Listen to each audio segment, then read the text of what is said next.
The blood didn't freeze right away. That was the first thing Colonel Adrian Holt noticed when he stepped outside into the -30 wind and saw the trail cutting across the snow toward the white horizon. Dark red against pure white, deliberate, like something had been dragged. The radio beside the shattered door was still warm. Someone had crushed it from the inside. And the rescue team they'd sent 2 hours ago? Gone. Swallowed by the Arctic like they were never there. Holt stood in the silence, breath fogging in short, sharp bursts, and realized something that turned his stomach to ice. Whoever did this, they knew exactly where Commander Rourke would be, which meant they had someone on the inside. If you're new here, hit follow right now because this story goes places you won't see coming. Drop your city in the comments. I want to see how far this one travels. Blackstone Station didn't appear on any public map. That was intentional. The base existed in the kind of silence that governments prefer, buried beneath 3 meters of reinforced concrete and packed earth, wedged into the side of a ridge in northern Alaska where the wind came in sideways and the temperature at night could kill an unprotected person in under 20 minutes. It was a surveillance installation, officially. Listening equipment, signal intercept arrays, a rotating garrison of 41 personnel whose job was to watch and record and never, under any circumstances, make noise. The supply helicopter arrived on a Tuesday, or what passed for Tuesday this far north, where the sun barely cleared the horizon before retreating again, leaving everything in a gray-blue half-light that never fully committed to either day or night. Chief Warrant Officer Mara Kincaid stepped off the bird with one bag. Just one. A battered canvas duffel that looked like it had survived something worse than this posting. She wore a standard-issue cold-weather parka, no patches, no rank displayed prominently. Her ID tag said Kincaid, M. Communications Tech. She was 27 years old, 5'6", unremarkable in the way that certain people are unremarkable. The kind of face you'd forget in a crowd. Sergeant First Class Pete Okafor met her on the landing pad, already hunched against the rotor wash. You Kincaid? That's what it says. Long flight? Long enough. He reached for her bag. She didn't let him take it. They walked inside without another word. The operations center at Blackstone was a long rectangular room carved from reinforced concrete, low ceilings, fluorescent lights that hummed at a frequency just annoying enough to notice. Banks of monitors lined the far wall, satellite feeds, intercept readouts, weather overlays.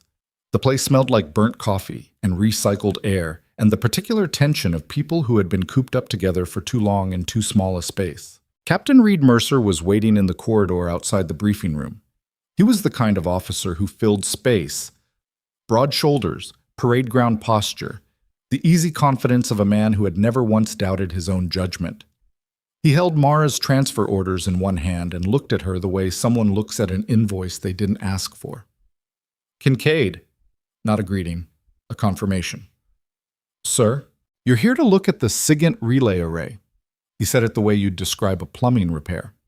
The system's been throwing noise on 3 frequencies, probably just equipment fatigue. Our last tech said it was fine.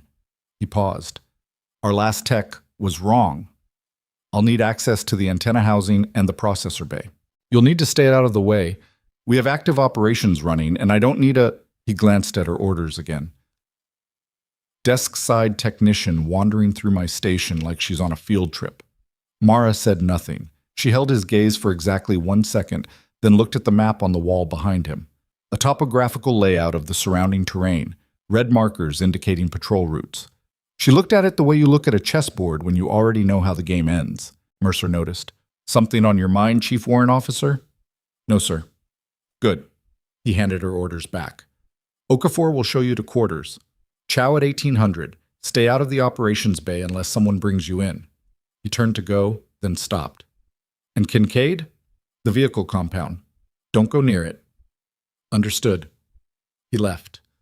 Okafor appeared at her shoulder. He's not always like that, Okafor said quietly. Mara picked up her duffel.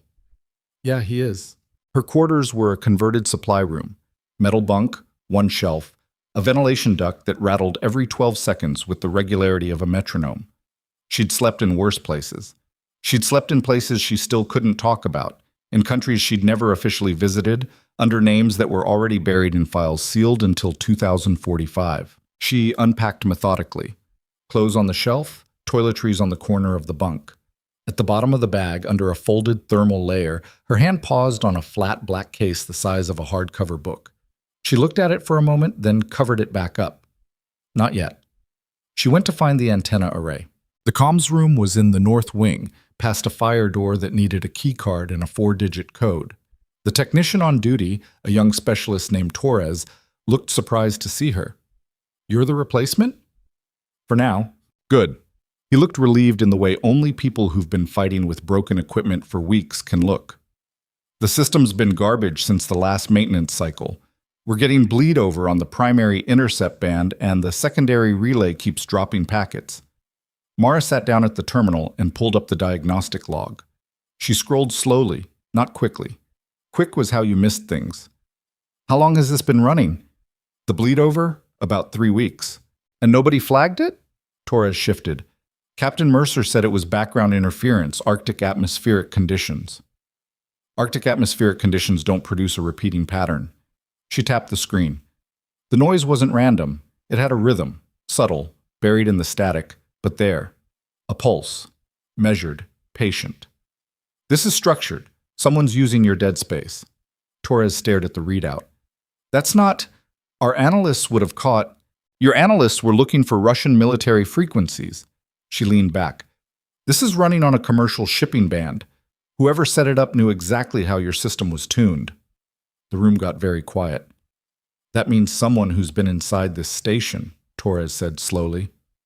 Mara didn't answer. She was already thinking 3 moves ahead. She found Commander Daniel Rourke in the mess hall, eating alone at the end of a long table, reading something on a tablet. He was older than she'd expected from the brief, mid-40s, weathered in the specific way that comes from years of field work rather than age alone. The kind of face that had learned to stay neutral as a default setting, not cold, just careful. He looked up when she sat across from him. She hadn't asked, she just sat. He watched her for a moment with the quiet assessment of someone who'd spent a career reading people under pressure. "You're the comms tech." "Yes, sir." "Find anything interesting?" The question was too casual to be casual. "Atmospheric interference," she said. Rourke nodded slowly. He looked back at his tablet. "I looked at your transfer record, Chief Warrant Officer Kincaid. Your last posting was Fort Meade. Before that, 3 years you're not listed anywhere." He turned a page on the tablet, though she suspected he wasn't reading it. "That's unusual for someone your age." "I had a specialized assignment." He took a sip of coffee. "You know what I've learned in 23 years? The most dangerous assumption any commander can make is that silence means nothing." She met his eyes. He met hers right back. "Get some sleep," he said. "It's going to get cold tonight." Cold was an understatement. The temperature dropped to -34 overnight. The wind off the northern ridge hit Blackstone Station like a physical wall, and inside the concrete corridors you could hear it, a constant low moan in the ventilation system, like the base itself was under pressure. Most of the garrison retreated to bunks or card games in the common room. The night watch shrank to skeleton crew. At 21:47 hours, Mara was in the comms room running passive analysis on the anomalous frequency when she heard boots in the corridor. Sharp, purposeful, not the casual shuffle of a bored watch officer. Rourke appeared in the doorway, dressed for outside. Cold weather gear, layered, communications headset around his neck. A weathered SIG on his hip, which was standard, and something about the way he moved that wasn't quite standard at all. There was a readiness to him that you couldn't manufacture. The kind that only came from having been in enough bad situations to stop being surprised by them. "Patrol departure?" she asked. "Routine reconnaissance. Northern Ridge, 2-hour loop. We do it twice a week." He buttoned his collar. "I'd ask you if you found anything, but I suspect you'd say atmospheric interference." "I found something." He stopped. "The pattern on the secondary band," she said. "It's triangulated to the vehicle compound area. Tight radius? Something in that compound has been transmitting, Commander. Low power, intermittent, time to drop packets when your primary arrays are in a sweep rotation, so the gap covers it." She paused. "Whoever set it up understands your system's blind spots." Rourke was very still. The kind of still that wasn't passivity. It was processing. "I told Captain Mercer this afternoon," she said. "What did he say?" He told me to stay away from the vehicle compound and focus on the antenna array. A long silence. Outside, the wind shrieked against the north wall hard enough to rattle the ventilation cover above her head. "I'll look into it when I get back," Rourke said. "Sir." "2 hours, Chief Warrant Officer. Lock this room when you leave." He walked out into the dark. Mara sat in the hum of the monitors and the shriek of the Arctic wind, and she had the feeling, the specific, very bad, very familiar feeling she'd learned to never ignore, that she was watching something she wouldn't be able to undo. At 23:47 hours, Commander Rourke's radio check did not come in. The watch officer waited 4 minutes, then tried to raise him on the backup frequency. Nothing. He waited another 3 minutes. Standard protocol gave field personnel a 15-minute window before declaring comms loss. And then he woke Captain Mercer. Mercer was in the operations center by 0003 hours, shirt not fully tucked, which was the most disheveled anyone at Blackstone had ever seen him. "Last known position? Northern Ridge Access Road, sir. That's where his GPS tracker stopped transmitting." "When did it stop?" 22:41. Mercer looked at the map. The GPS dropout point was 3 kilometers out in a narrow corridor between 2 ridge formations, the kind of terrain that funneled foot traffic into a predictable line, the kind of terrain that was excellent for an ambush. "Get me Strickland and a 4-man team. Full kit. We go at first light." "Sir, there's—" The watch officer hesitated. Chief Warrant Officer Kincaid flagged a possible transmission anomaly in the vehicle compound earlier today. "Captain, if someone inside the base—" "The radio clerk flagged a technical glitch," Mercer said flatly. "I'm not launching a security investigation based on background static." He didn't look up from the map. "Dismissed." The watch officer left. Mercer stood alone in the operations center, looking at the map, at the little dot where Rourke's GPS had gone silent, and for just a moment, just one, something moved across his face that wasn't confidence. Then it was gone. By dawn, the blood had frozen. The search team found the patrol vehicle at 0614 hours, a military spec pickup abandoned inside the pass, driver's door hanging open, engine blocks still faintly warm. The snow around it had been disturbed in a 100-meter radius. Someone had moved through here in numbers, multiple boot prints, different tread patterns, organized. Not a random encounter. This had been planned, positioned, executed with the kind of precision that didn't come from improvisation. Spent casings in the snow. 7.62 NATO and something smaller. Suppressed pistol, probably. Mixed together in a pattern that told a story. There had been a brief exchange. Brief meant Rourke's team had been caught without time to react. Petty Officer Cole Ramsey crouched over the casing scatter and did the math in his head. 4, maybe 5 shooters, he said. They came from the high side, used the ridge as cover. He looked up at the slope above them, tracing sight lines. They had a spotter. Had to. You don't get this kind of positioning without advanced knowledge of the route. Sergeant Major Owen Strickland stood a few meters away, looking at the drag marks in the snow. They led east, into the valley below the abandoned Kellner mining complex, a cluster of industrial ruins that had been dead since the 80s, 6 kilometers from Blackstone, officially surveyed and cleared twice in the last decade. "They took him alive," Strickland said. Nobody answered because nobody wanted to confirm what that meant. Back at Blackstone, the intelligence assessment came in at 0900 hours, and it was bad. The mercenary group operating in the area was a disciplined outfit, ex-military from multiple national backgrounds, operating with commercial-grade equipment and professional tradecraft. Their intel fingerprint matched 3 operations in the past 2 years, 2 hostage situations in Northern Europe, 1 ambush in the Pacific that was officially attributed to organized crime.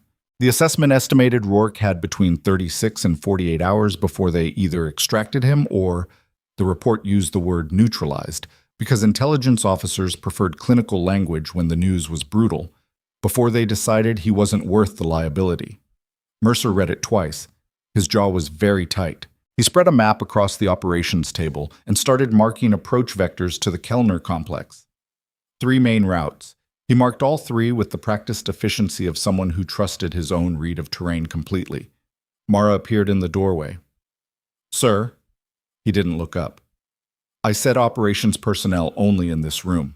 I've reviewed the terrain around Kellner. She stepped inside anyway. All three of those approaches have elevated shooting positions within 200 meters. The valley approaches here. She pointed at two routes on the map without asking permission to touch it. Both funnel through depressions that restrict lateral movement. A three-man team on the ridge with optics would own every approach before your people got within 500 meters of the outer perimeter. Mercer looked at her. His expression said, very clearly, that he had not asked for this. The eastern drainage, she continued. It's the only approach with natural dead ground that extends to within 150 meters of the compound, but it's also the most exposed once you break out of the gully. You'd need suppression on the high ground before anyone goes through that last 150. She paused. You'd need to know exactly where those shooters are before you move. And you know this how? I spent 2 hours with the satellite feeds this morning. You're a comms tech. I can read terrain. Mercer straightened. When he looked at her, it was the look of a man deciding whether the thing in front of him is a resource or an annoyance, and settling on annoyance out of habit, out of something older than habit, out of a framework for the world that had never been seriously challenged. Chief Warrant Officer Kincaid, he said, and his voice was very measured, very controlled. I appreciate your enthusiasm, but I've experienced operators who have trained for exactly this kind of extraction. I have a plan, and I do not need the radio clerk second-guessing my approach vectors based on satellite photos she wasn't authorized to access. He turned back to the map. Get out of my ops center. She stayed for one more second. Just one. Long enough that it was noticeable.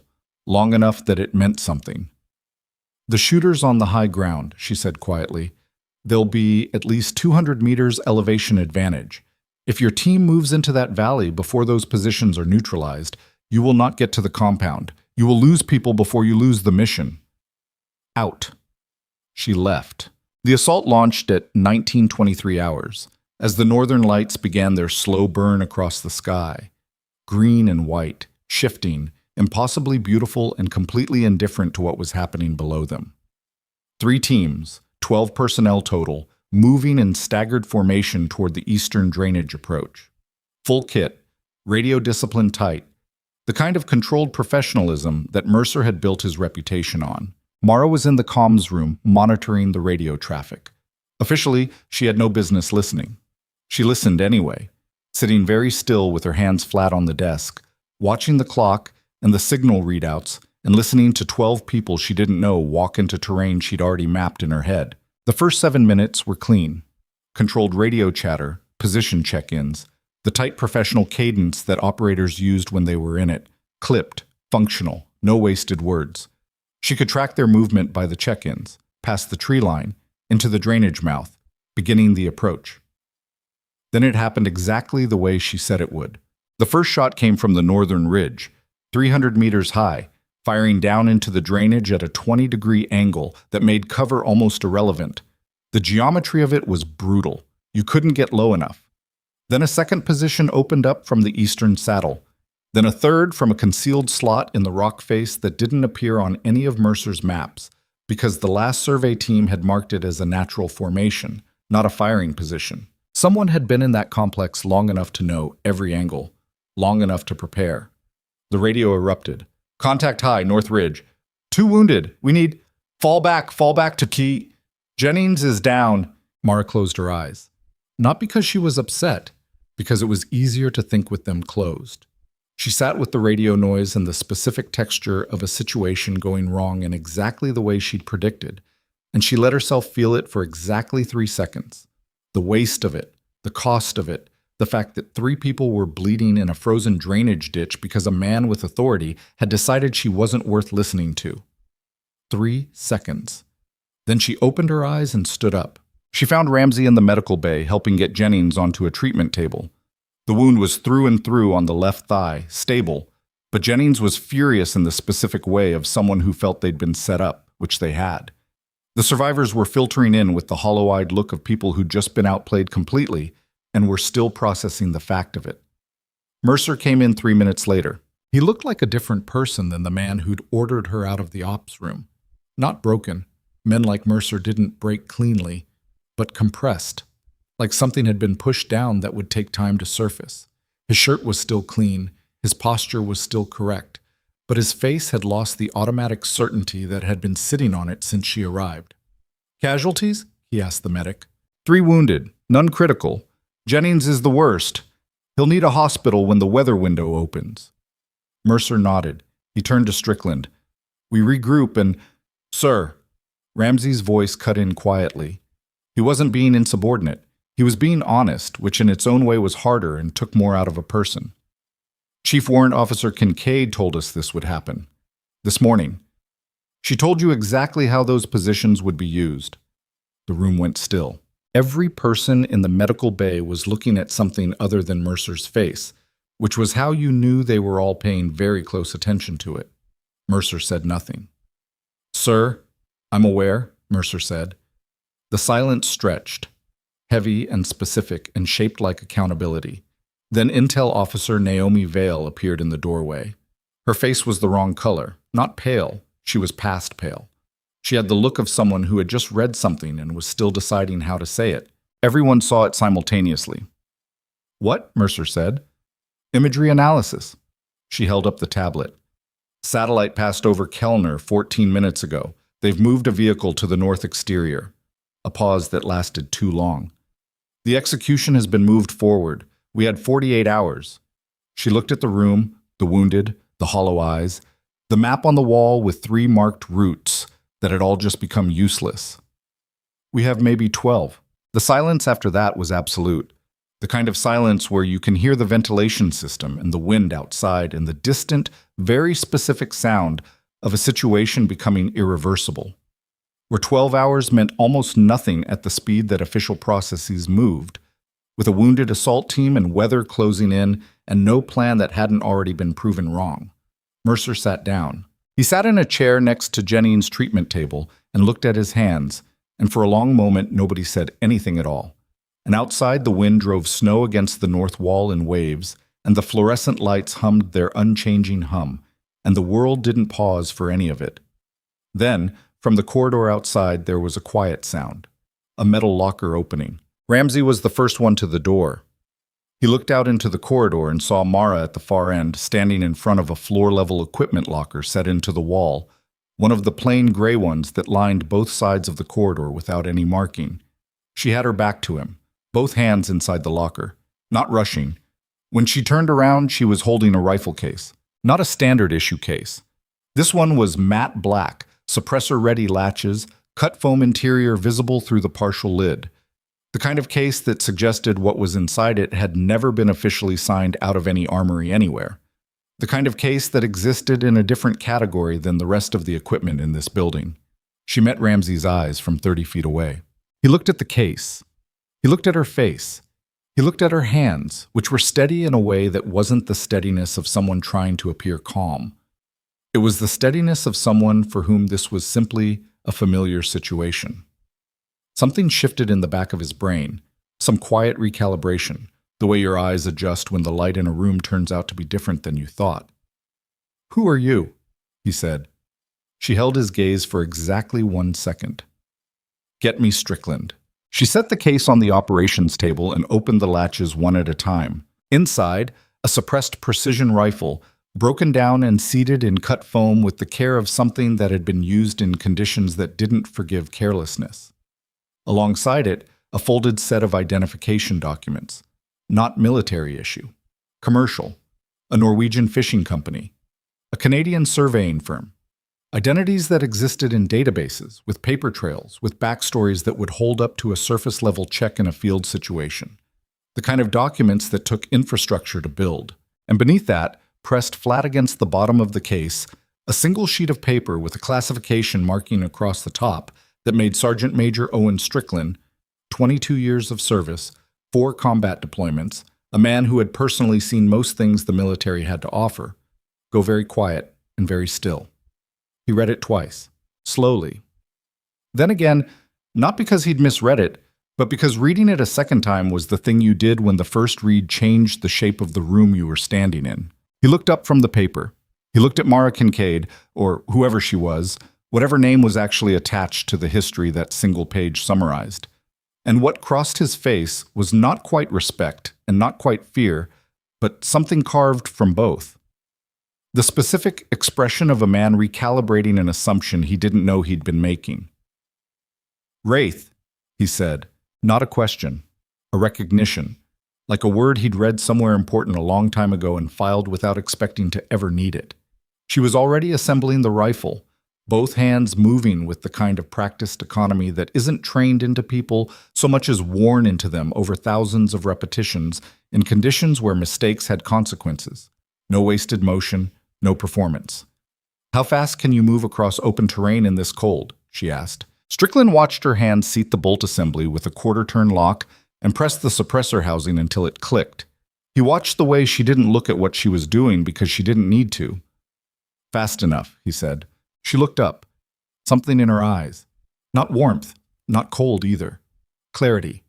The pure, stripped-down clarity of someone who has moved past the point where doubt is a useful tool, who has done the internal math and arrived at a number and is simply acting on it now. Rourke has maybe 11 hours, she said. Possibly less. I know. The official rescue capability is compromised. The high ground positions are still active. Nobody with authorization is going in. She looked at him directly. We're going in without it. Strickland was quiet for 3 seconds. He looked at the rifle, at the classification sheet, at the door behind him, and the corridor where Mercer was still sitting with his hands in the medical bay. Then he reached for his cold weather jacket on the hook beside the door. Give me 4 minutes to pull my kit, he said. Mara clicked the suppressor into its final position, checked the action once, and set the rifle back in its foam casing. 3, she said. He almost smiled, almost. Then he was gone, and she was alone in the operations center with the rifle and the documents, and the sound of the Arctic wind working against the walls of a building that had never appeared on any public map, in a place where the cold killed in under 20 minutes and the dark lasted for months, and somewhere 6 kilometers east, in a concrete room inside a dead mining complex, a man had roughly 11 hours left. She closed the case latches one at a time. Then she picked it up and walked toward the door. Strickland pulled on his cold weather layer without another word. He moved the way old soldiers move. No wasted motion, no theater. Checking his kit by feel in the dim corridor while Mara finished seating the rifle's bolt assembly and locked the suppressor housing with a quarter-turn click that was quieter than it should have been. Mercer appeared in the doorway. He looked at the rifle. He looked at Strickland. He looked at the classification sheet still sitting on the operations table, face up, the header visible from across the room. Then he looked at Mara. You can't do this, he said. But the certainty was gone from his voice. It had the sound of a man repeating something he'd been taught rather than something he believed. Mara pressed the case latch closed and stood up. Commander Rourke has maybe 11 hours. Your assault team is down 3 people, and the high ground positions are still active. She pulled her cold weather jacket from the hook behind her. Someone needs to go in quiet. You're a communications technician. The room was very still. Ramsey was in the doorway behind Mercer. Naomi Vale stood at the edge of the corridor, tablet pressed against her chest, watching. Mara looked at Mercer. She didn't argue. She didn't perform. She just looked at him the way you look at a door that is in your way, with the simple, patient certainty that it is going to move. Sergeant Major Strickland has read my file, she said. He's volunteering to provide overwatch. I'm going into that compound. She picked up the rifle case. I'm not asking your permission, sir. I'm informing you of my intent. Mercer's jaw worked. Something complicated moved through his face. Anger, and underneath the anger, something raw. He'd sent his team into that valley, and it had gone exactly as wrong as she'd said it would. That kind of failure sits differently than the theoretical kind. It sits in your chest. If you go out there without authorization, then write me up when this is over. She walked past him. Strickland fell into step behind her. Mercer stood in the corridor and didn't stop them.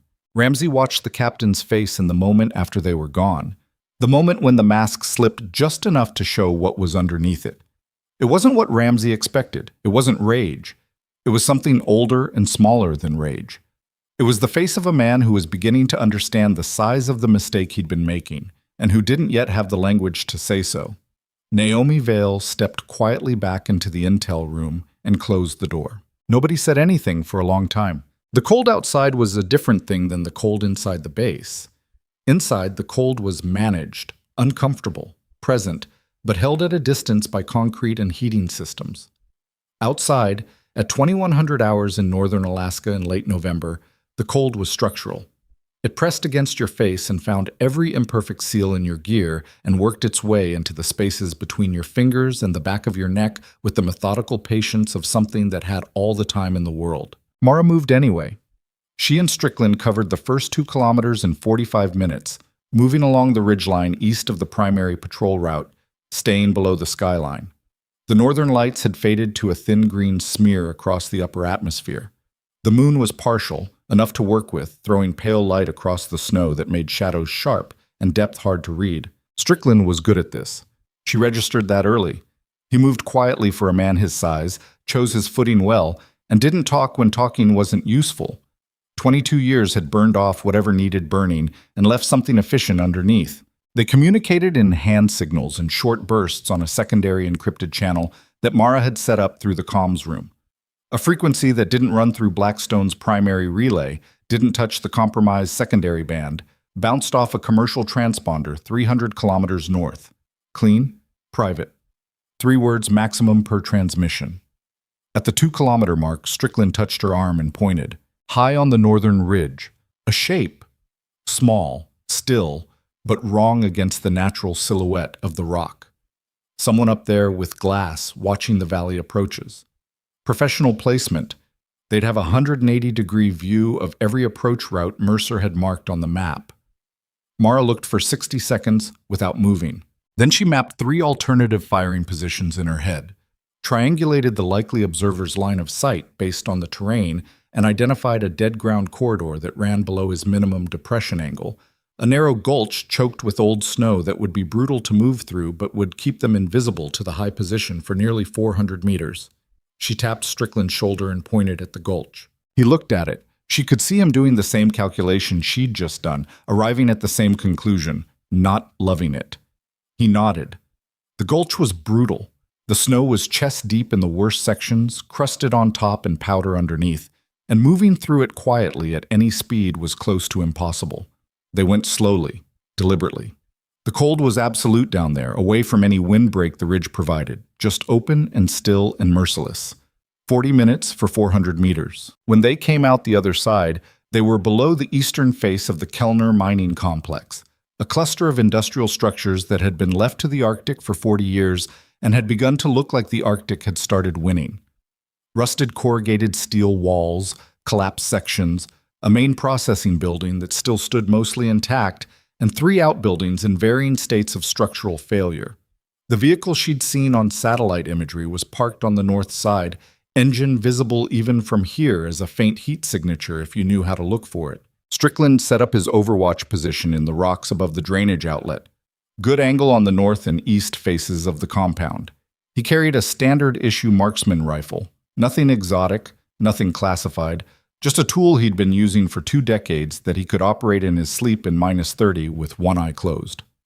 7 minutes, he said quietly, meaning he needed that long to get stable and get his range card sorted. 8, she said. Don't rush the cold bore. He gave her a look that was almost amused. I know how to shoot in the cold. I know you do. She was already moving. 8 minutes. She identified the first exterior position before she reached the compound perimeter. South face, low ground, a man in white and gray winter camouflage sitting in a natural rock depression with a compact submachine gun across his knees. Good position for someone watching the south approach.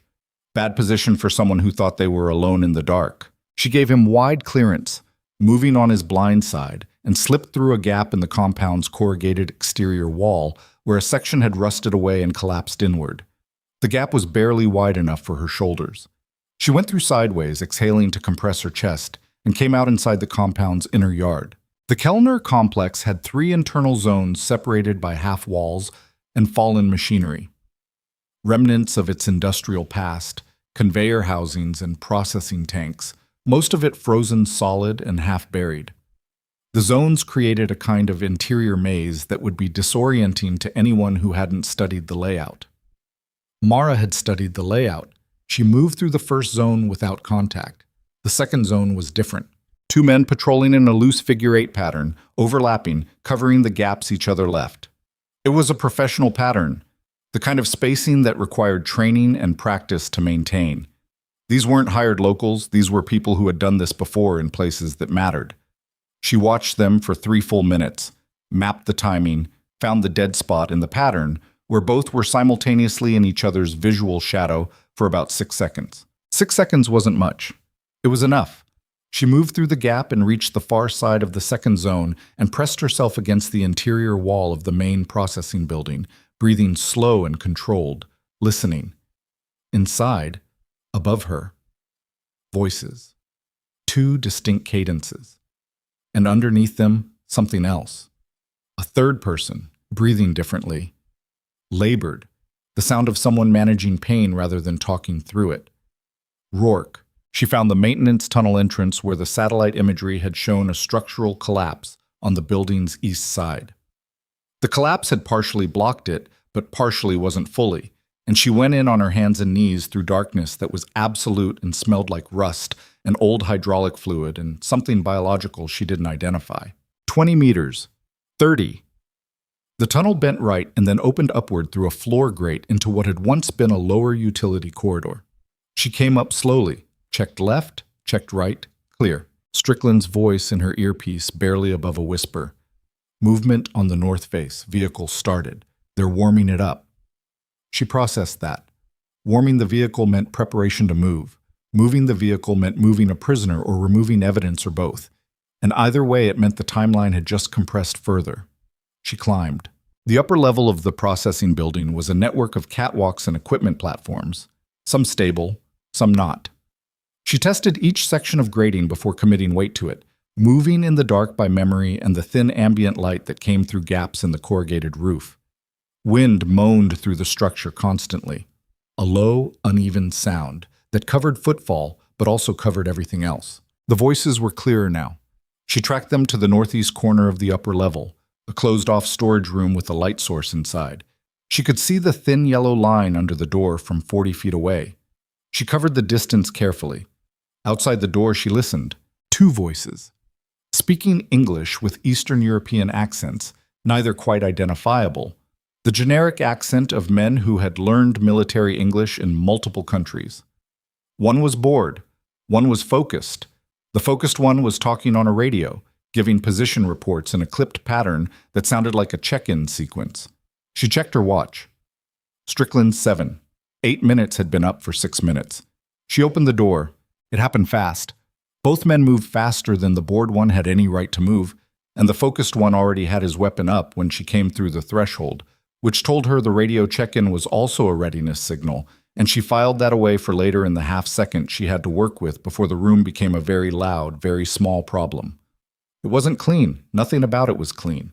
The focused one got his weapon up and she deflected it into the wall, and the discharge was deafening in the enclosed space, and by then the bored one was moving too, and she had about 2 seconds of chaos to work through before the whole compound knew the room had gone wrong. She worked through it, 30 seconds, start to finish. Then silence, except for the wind through the roof and the ringing in her ears and the sound of her own breathing, harder than she wanted it to be. In the corner of the room, zip-tied to a structural column, with his hands behind him and his feet secured to a floor bracket, was Commander Daniel Rourke. He had a cut above his left eye that had bled and dried and reopened at some point in the last several hours. His cold weather gear had been taken. He was in his base layer, which at these temperatures was a problem. His face was a mask of controlled pain, the particular expression of someone who has decided the pain is background noise and is operating above it through sheer stubbornness.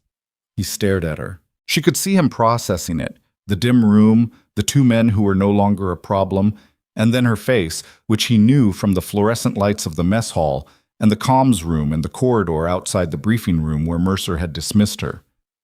"The communications technician," he said. His voice was rough, dry. He'd been talking, or not talking, for a long time. Mara crossed the room and started on the zip ties. She had a blade for that. "Questions later, Commander." "How many outside?" Minimum 6, probably 7. "Vehicle is hot on the north face. We need to move in the next 90 seconds or we're going to have a much more complicated conversation with the people who own this room." She cut the last tie. His hands came free and he grimaced, reaching forward to work blood back into them. "Can you walk?" "Yes." "Not can you try?" Can you walk? He looked at her. Yes. She handed him the compact weapon from the focused man's holster. He checked the action without being told to, ejected the magazine, confirmed rounds, reseated it. The hands were still moving stiffly, but the procedure was automatic, and that told her what she needed to know. Stay close. Don't fire unless I say, or unless someone's about to kill you. That's a narrow window. It's the window we have. She moved to the door, checked the corridor, Strickland's voice in her earpiece again. Tighter now, stripped of everything unnecessary. North face active, 3 bodies moving toward your position. She looked back at Rourke. He met her eyes with the steady, evaluating look he'd used in the mess hall, except now there was something added to it. Not gratitude. That would come later, if later happened. This was something more immediate, a reassessment, the recalibration of a man who has discovered that the world is different from the shape he thought it had. Trust my movement, she said. Don't hesitate when I go. Understood.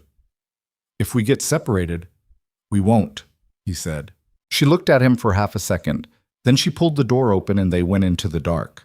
The compound erupted 40 seconds later. Not from anything she did, from the north face, where the warming vehicle had apparently reached a decision point and someone had started an equipment check that found something wrong with something in the storage room. An alarm went off that sounded like it had been installed in the 80s and maintained approximately never. A harsh, oscillating screech that bounced off the corrugated steel walls and turned the interior of the compound into an echo chamber. Red emergency lights kicked on throughout the facility. Old fluorescents behind red-filtered covers, mounted at intervals along the main corridor walls. They didn't illuminate so much as tint everything the color of a bad situation. Mara had Rourke through the first zone before the shouting started. He moved well, better than she'd expected given his condition, the kind of well that comes from training so deeply ingrained that pain doesn't entirely override it, just competes with it. He was favoring his left side. Cracked rib, maybe 2, from the way he breathed when he had to turn fast. He didn't mention it. The second zone was where it complicated. The 2-man patrol she'd timed and moved through on the way in had collapsed its pattern. Both men now moving toward the alarm, which meant they were moving toward her. She pulled Rourke into the shadow of a frozen conveyor housing and put a hand flat on his chest, the signal for absolute stillness. Both men passed within 8 meters. Neither one looked left. She gave it 3 seconds after they were passed, then moved again. The gap in the exterior wall was 30 meters ahead. Beyond it, darkness, open ground, the drainage outlet where Strickland was positioned. Strickland, we're coming out the south breach, east side. Do not engage our direction. Copy. North face is moving. 2 vehicles now, they're getting organized. How long? Before they're mobile? 4 minutes. Maybe 3. 30 meters to the wall. She ran the math and ran it again, and it came out the same both times. Then we run, she said, and looked at Rourke. He nodded once. They ran. The breach in the wall hit them like a physical thing. The cold outside versus the marginally warmer air inside the compound. A pressure differential that the wind exploited instantly, cutting through every layer and going straight for skin. Rourke sucked in a breath and didn't make a sound about it. Mara was already moving, low and fast across the open ground between the compound wall and the drainage outlet, and he stayed on her left shoulder the way she'd told him to. Not 3 steps behind, not 2 steps ahead, exactly at her shoulder. The snow in the open zone was wind-packed and firm enough to run on without post-holing, which was the one thing going right. Behind them, the alarm was still shrieking. The red glow through the compound's roof gaps and broken windows threw long, confused shadows across the snow that made the distance hard to read. Strickland materialized out of the dark like he'd been part of the rock formation. He looked at Rourke the way a man looks at something he wasn't entirely sure he'd see. A fast assessment, checking for function. Commander, good to see you vertical. Sergeant Major? Rourke's voice was hoarse but even. Status? 2 vehicles mobile on the north face. They know the south breach. Somebody found your entry point. He was already moving, leading them deeper into the drainage. We have maybe 90 seconds before they push a foot element through the east perimeter. Mara checked behind them. The compound's exterior light had changed. A handheld beam was sweeping the south wall from inside, slow and systematic. Someone doing it right. North route is closed, she said. We go back through the gulch. Strickland glanced at Rourke. The gulch was chest-deep snow for 400 meters. In base layers, with cracked ribs and hours of captivity already on the ledger, it was a different calculation than it had been on the way in. I can do it, Rourke said. He'd read the look. You don't... I said I can do it. Strickland nodded once and didn't argue. Some conversations were faster than others. The gulch nearly broke them. Not the first 100 meters. Those were manageable, adrenaline still running high enough to paper over the cold and the effort. Not even the second 100, though Rourke's breathing was getting ragged at the edges, the sound of a man whose ribs were lodging a serious complaint with the rest of him. It was the third 100, where the snow deepened and the wind that had been their enemy on the surface was now just absent, leaving behind a cold so still and total that it felt pressurized, like being underwater. Mara moved ahead and broke trail, driving her legs through the crust, creating a channel. It was slower. It was harder. It was the only way Rourke was going to make it through before the cold stole enough from him to matter. Behind them, a flashlight beam crossed the top of the gulch's rim, 4 meters above their heads, sweeping right to left. Mara went flat and Rourke and Strickland did the same, pressing into the snow channel she'd cut, lying in it while the beam moved across and kept going. 30 seconds. The beam continued east, away from them. She got up, got Rourke up, kept moving. They came out the far end of the gulch at 22:47 hours. Rourke was walking, but she could feel the difference. The stiffness in his movement had increased, the recovery time between each step fractionally longer, the particular degradation of a body that has been through too much, and is starting to send clear messages about what comes next. Strickland pulled a thermal layer from his pack and got it over Rourke's shoulders without stopping, walking and dressing him simultaneously, which took coordination and the kind of practiced matter-of-factness that only comes from having done things like this before. Rourke didn't thank him. He understood that wasn't what the moment called for. Blackstone is 4 clicks, Strickland said. Direct route or... Mara's earpiece crackled. It was Ramsey. His voice was tight in the specific way that meant bad news that he'd already decided to just say directly. We're tracking 2 vehicles heading north on the access road. They're between you and the station.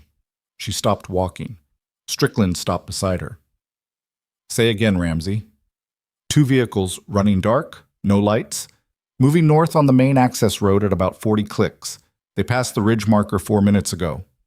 A pause. They're going to cut your route. She looked at the terrain in her head, the map she'd memorized that morning, ridge lines and elevation changes, and the single road that ran between Kellner and Blackstone through a narrow valley corridor. 2 vehicles running dark meant they already knew approximately where she was going. They were boxing the route. How long until they're at the valley mouth? At current speed? 11, 12 minutes? 11 minutes, 4 kilometers, in snow, with a half-broken man. It wasn't a math problem that solved itself. Options, Strickland said. Not to her specifically, just putting the word in the air. Mara was already looking at the ridgeline. The eastern ridge ran parallel to the access road for most of its length, higher ground, exposed and brutal in this wind, but navigable. It added 2 kilometers to the route, and it put them above the road rather than on it, which meant the vehicles couldn't directly intercept, but it also meant the vehicles could stop and put people on foot to climb to them. And on the high ground in this wind, options narrowed fast. Or, the ridge, she said, but not over it. Through the saddle at the north end. There's a crossover point about 2/3 of the way that drops onto the station's approach road past the valley mouth. That saddle is exposed for 300 meters, Strickland said. Yes.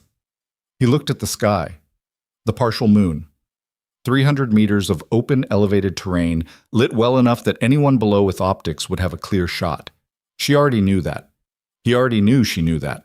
You want to run the ridge saddle in the open, he said, making sure they were talking about the same thing. I want to get the commander to a medic in the next hour, she said. The saddle is how that happens. Rourke had been listening.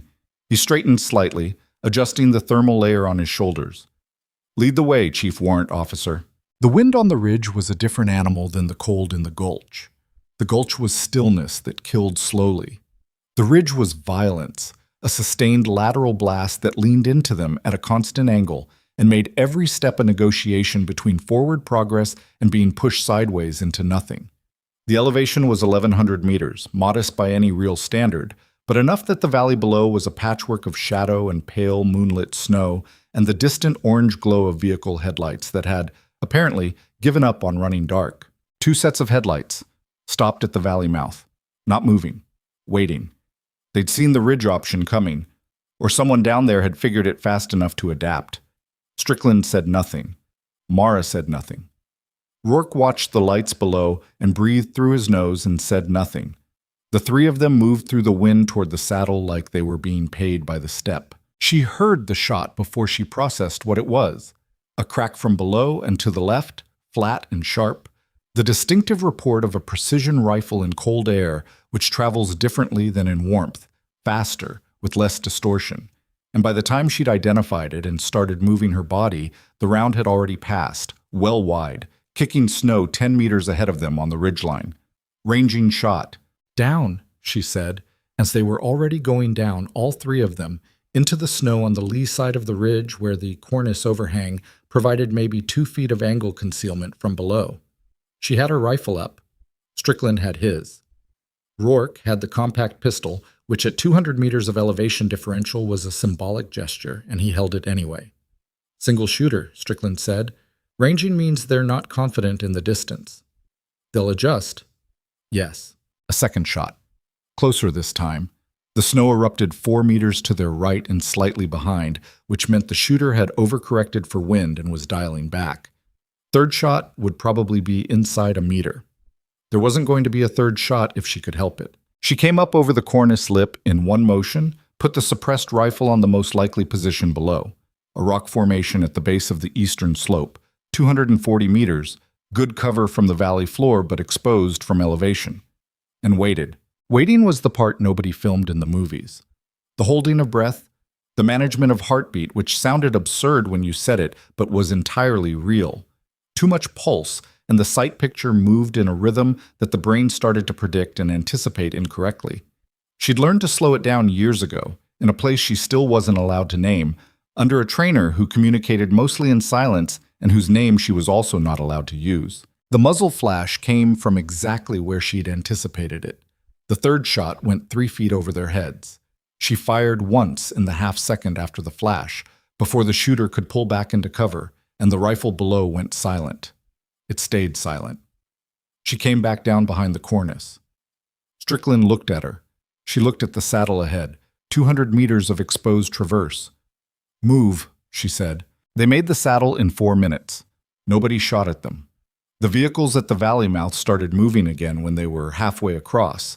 She could see the headlights swinging, recalculating, but the saddle crossover put them on the wrong side of the ridge for a direct vehicle intercept, and the foot element would need 10 minutes to climb to where they'd just been. 10 minutes was enough. The descent toward Blackstone's approach road was steep and loose, and Rourke went down twice, once caught by Strickland, once by Mara, and neither time did he make a sound about it, just got up and kept moving with the particular silent determination of a man who has decided that falling is not the same as stopping. At the road, Mara tried the radio again. Ramsey, we're on the approach road, 2 clicks south of the station. We have the commander. He needs medical, non-critical, but urgent. We also have a foot element approximately 12 minutes behind us, and 2 vehicles that are going to figure out the road intercept in about the same time. Ramsey's voice came back immediately. Copy. I'm coming to you. Stay on the road. A pause, and in the pause she could hear him moving. Mercer's requesting status. Tell him the commander is alive. Another pause. He wants to know your... Tell him the commander is alive, she said again. That's the status. She dropped the channel. Rourke was watching her. He'd been watching her at intervals the whole way back, not the continuous watch of someone who needed monitoring, but the intermittent assessment of someone processing information. Recalibrating. How long, he said. Have I been at Blackstone, or in general? Either, both. She looked at the road ahead. The station's lights were visible now as a dull glow against the sky, 2 kilometers. 7 weeks at Blackstone. The other part is classified. I know it's classified. I read your file. Then you know how much I can say about it. He was quiet for a moment. The wind was lower here, sheltered by the valley walls, and his breathing was audible, controlled but labored, the ribs making themselves known. "Wraith is a call sign I've seen in 2 separate intelligence briefs," he said. "Both times, the action described was the kind of thing that ends careers if it goes wrong. Most things are. And you walked into Kellner alone." Strickland was Overwatch.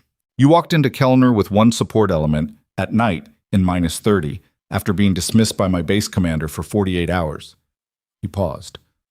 "Why?" She didn't answer right away. The question was real, and it deserved a real answer, which meant she had to find one that was true and not just functional. "Because he was going to die," she said, finally. And everyone who could stop it had convinced themselves they couldn't. Rourke absorbed that. Strickland, walking a few meters ahead, said nothing.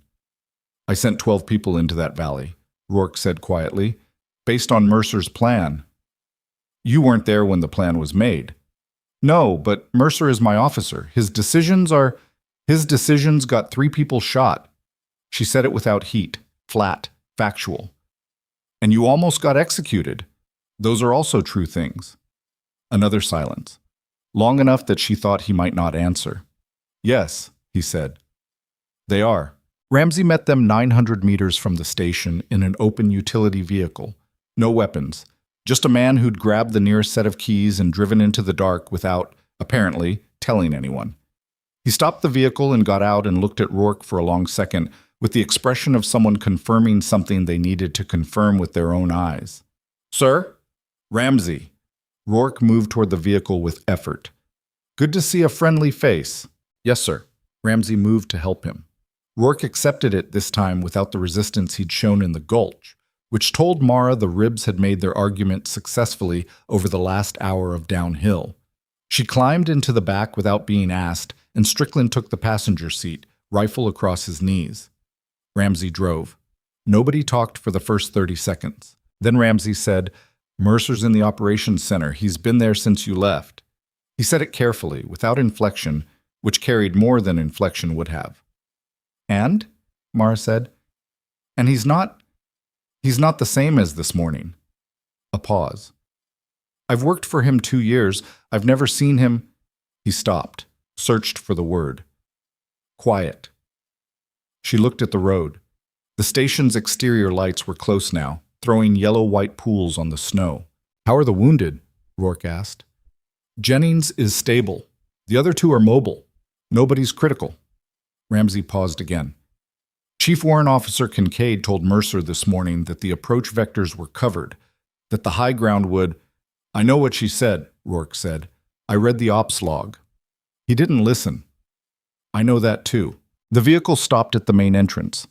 Mara climbed out and stood in the cold and looked at the station's exterior bit, concrete and steel, and the flat, functional architecture of a place built for purpose rather than comfort. The same building she'd arrived at 76 hours ago on a helicopter with 1 bag. It looked different now, or she was seeing it differently. Both, probably. Strickland came to stand beside her. He was looking at the entrance. "You know what happens next," he said. It wasn't a question. "Debrief. Medical for the commander. Incident report." She paused. "And Mercer." "And Mercer," Strickland agreed. She looked at her hands. The right one had a small cut on the palm from the maintenance tunnel, she noticed now. Hadn't noticed until the adrenaline had fully finished its business and left the usual quiet inventory behind. She closed her fingers around it. "He's going to want to know who you are," Strickland said. "He's going to want to know who he was talking to when he told her to get out of his ops center," Rourke said from behind them. Neither of them had heard him come up. He stood between them, thermal layer still on his shoulders, one hand pressed lightly to his left side, face carrying the collected damage of the last 12 hours, with the equanimity of someone who had decided to process it later. He looked at the entrance. "Come on," he said. "It's cold out here." Inside, the light was fluorescent and harsh, and the heat was immediate. And somewhere behind a closed door at the far end of the main corridor, Captain Reed Mercer was sitting in the operations center, alone, in a silence that had been building since the moment his assault team limped back from the valley. The door to the operations center was visible from the entrance. Its light was on. Mara stood in the entryway and looked at it for a moment, and then she walked toward it. The operations center door opened before she reached it. Mercer was standing on the other side, which meant He'd heard them come in. Or he'd been watching the entrance feed on the monitor. There was a camera above the main door. She'd noted it on her first day. Either way, he'd known they were coming, and he'd chosen to be standing rather than sitting, which told her something about what kind of conversation he'd decided this was going to be. He looked at Rourke first. His eyes moved across the commander the way a man's eyes move across damage he caused, not flinching from it, but not comfortable with it either. The cut above Rourke's eye, the way he was holding his left side, the borrowed thermal layer. Then he looked at Mara. She looked back. "Commander," Mercer said, "I'm glad you're—" He stopped, started again. "Medical is ready. Torres has been standing by." "In a minute," Rourke said. "Sir, you should—" "I said in a minute, Captain." Rourke moved past him into the operations center and lowered himself carefully into a chair at the main table, one hand on the armrest, managing the ribs. He didn't make a sound. When he was down, he looked at Mercer with an expression that was not anger and was not relief, and was something more complicated than either. "Sit down." Mercer sat. Mara stayed near the door. Strickland came in behind her and went to the far wall, crossed his arms, and became very still in the way he'd been still at the ridge, present without being intrusive, a witness rather than a participant. Ramsey had stopped in the corridor. Mara caught his eye and nodded slightly. He stayed outside. The operations center had 8 monitors, all active, all running feeds and data, and the constant automated churn of a surveillance station doing its job regardless of what was happening to the people inside it. The fluorescent hum was unchanged. The world didn't adjust its baseline for moments like this. "Start from the beginning," Rourke said. Mercer looked at his hands on the table. "Sir, the assault. Walk me through it. What you planned, what happened, what you know now." A pause. Mercer was not a man who narrated his own failures easily. You could see the resistance in how he arranged himself. The straightened spine, the set of the jaw, and then the moment when he made the decision to do it anyway. To just say the true thing. "I planned a 3-team assault on the Kellner complex via the eastern drainage approach. 12 personnel, full kit." His voice was even, controlled in the way that takes effort to maintain. "I rejected a terrain assessment from Chief Warrant Officer Kincaid that flagged elevated shooter positions controlling all primary approaches." He stopped. "Her assessment was correct. We encountered coordinated fire from the northern ridge and the eastern saddle within 40 seconds of entering the valley. 3 wounded before we could extract." Silence. "Why did you reject the assessment?" Rourke asked. Mercer looked at him, then at Mara. "Because of who was giving it," he said. The room absorbed that. It was the honest answer, which made it worse than a defensive one would have been. Rourke said nothing. He let it sit there. "She was listed as a communications technician," Mercer said. "No field qualifications in her visible record. No combat postings. She arrived alone. She stayed quiet. She flagged a technical anomaly that I assessed as background interference, and she started—" He stopped. Reorganized. "She started offering tactical opinions in areas outside her posted role, and I made a judgment about the credibility of those opinions based on her apparent qualifications." "Her apparent qualifications," Rourke said. "Yes, sir." "Not her actual qualifications." A longer pause. "No, sir. Not her actual qualifications." Rourke looked at Mara.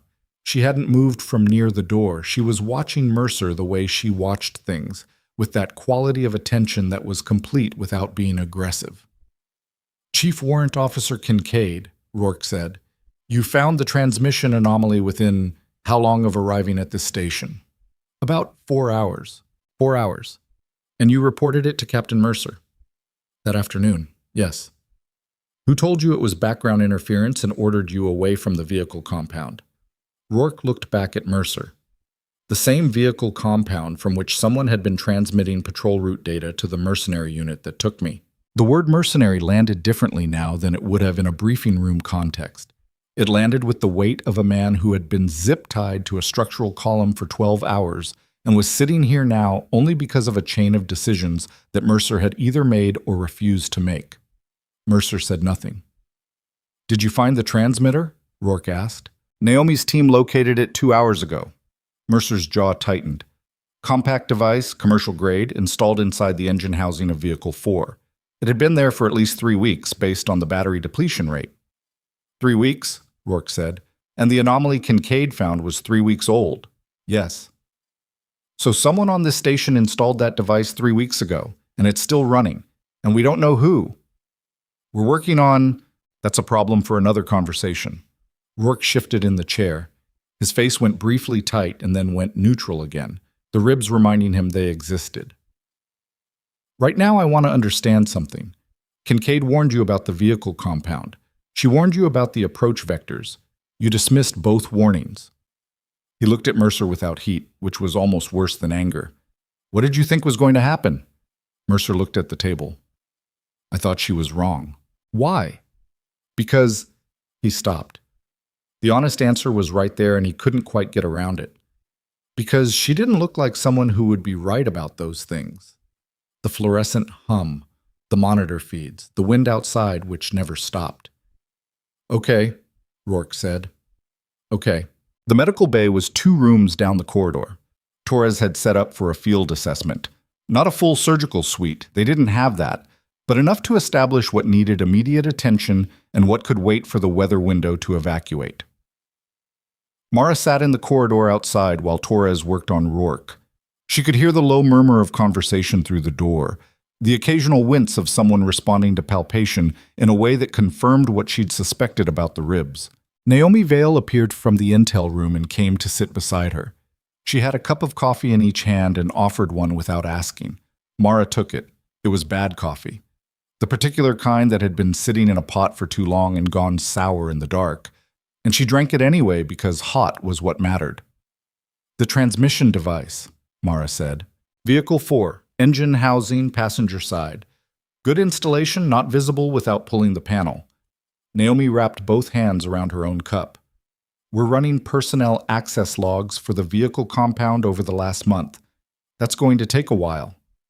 Who had unlogged access? Naomi glanced at her. You know I can't.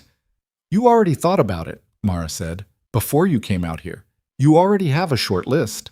A pause. Naomi looked at the corridor wall. 2 people with skills and opportunity and no solid alibi for the installation window. She didn't say names. One of them has a cousin who worked private security contracts in Eastern Europe until 18 months ago. The kind of contracts you don't put on a resume. Pull the communications logs, personal devices, if you can get the warrant pushed through. That cousin is going to be interesting. Naomi looked at her sideways. Who are you? Mara drank her coffee. Classified, she said. Naomi almost smiled. Almost. Right. The medical bay door opened and Torres leaned out. 2 cracked ribs, moderate hypothermia. He's responding well to the warming protocol. And the cut's going to need closure, but it's not deep. He's going to be okay. He paused. He's asking for you. Mara looked up. Chief Warrant Officer Kincaid, Torres confirmed. Rourke was sitting up on the treatment table with his shirt off and a warming blanket across his shoulders, and a look that suggested the warming blanket was something he was tolerating rather than appreciating. Torres had closed the cut above his eye with 3 neat sutures and taped his ribs, which had done nothing to improve the comfort level and everything to improve the structural integrity. He looked better than he had 40 minutes ago. He still looked like someone who'd had a difficult week compressed into 12 hours. Mara came in and closed the door. You should sleep, she said. I'll sleep when the station is secure. He looked at her directly. Sit down. She sat in the chair Torres had pulled up beside the table. The chair had a squeaky left leg. She'd noticed things like that in rooms since she was 22 years old. Some habit built into her by training or experience, or just the accumulated weight of paying attention to everything all the time, and she'd mostly stopped noticing that she noticed. Before I say what I'm going to say, Rourke started, I need to ask you something, and I need the real answer. All right. The classified file, the sealed postings, the equipment in your locker. He held her eyes. Were you sent here specifically because of the security breach? Or was the posting genuine and you identified the breach yourself? She didn't answer immediately. He waited. Genuine posting, she said. The relay array really does need maintenance. A pause. The breach was something I found after I arrived. And you reported it to Mercer. I reported what I could support with evidence at that point. I didn't have the transmitter located yet. I had the anomalous signal and a probable radius. And Mercer dismissed it. Yes. Rourke was quiet for a moment. The warming blanket made a small rustling sound as he adjusted it. You could have gone over his head. You could have pushed harder. Yes. Why didn't you? She looked at her hands. The cut on her palm had stopped bleeding, but it was going to be ugly for a week. Because I was trying to do it correctly. Stay and roll, work through channels, respect the chain of command. She paused. And because every time I've broken that protocol in the past, even when the outcome was good, the paperwork was... She stopped. It gets complicated. Complicated, he said. Yes. He looked at her for a long moment. Then something shifted in his face. Not warmth exactly. Not the easy warmth of someone who was grateful in a simple way, but something more considered. The expression of a man revising a framework. My predecessor at this command, he said, had a saying. He was a difficult man in most respects. Stubborn, poor listener, burned through staff officers like they were disposable. But he had one thing right. He said the most expensive assumption in any operation is the assumption that you already know what's in the room. Mara said nothing. I didn't know what was in the room, he said. Neither did Mercer. The difference is I wasn't there to dismiss it. You were respectful. I was curious, he said. There's a difference. Respectful is a performance. Curious is a habit. He reached up and touched the sutures above his eye, carefully, checking. Who trained you? Classified. Of course. For the first time, something that was almost dry humor crossed his face. How many operations? Classified. What can you tell me? She thought about it. I'm 27. I've been doing this since I was 22. The call sign is something that was given to me by someone whose name I can't say, after an operation whose location I can't name, with an outcome that is still, to my knowledge, sealed. She paused. I'm good at staying quiet in rooms where people don't look at me. And when they do look? She met his eyes. I'm better at other things. He nodded slowly, like that confirmed something. The transmitter in Vehicle 4, he said. Naomi has a short list. I'd start with the Eastern Europe connection. She told you that? She thought out loud. I listened. She stood up. You should sleep, Commander. The debrief can start in the morning when you have 6 hours of warmth in you and your thinking is cleaner. You're telling me what to do. I'm giving you a professional assessment of your current operational capacity. She held his gaze for 1 second. Sir. He almost smiled. Not quite. Chief Warrant Officer Kincaid. Sir. Thank you. She looked at him. The sutures and the wrapped ribs and the warming blanket and the particular face of a man who was alive because of a sequence of decisions that nobody had asked for and nobody had authorized. And she nodded once. Then she left him to sleep. The corridor outside was empty except for Strickland, who was leaning against the wall with his eyes closed in the particular way of a man who was not asleep but had decided the world could proceed without his active observation for a few minutes. He opened one eye when she came out. Well? He's all right. I know he's all right. I meant the other thing. She walked past him toward the comms room. He fell into step. The station at 0130 hours was quiet. Not the quiet of the Gulch, not absolute zero, just the managed quiet of a facility running on skeleton crew. Monitors humming, someone in the common room moving around. The distant sound of Jennings complaining about something to his medic. Mercer said the honest thing, she said. In the ops room. I know. I was there. That matters. Strickland was quiet for a moment. You know what's going to happen in the morning, he said. When this gets documented, when the incident report goes up the chain and somebody at a desk somewhere sees your name on it and pulls the flag.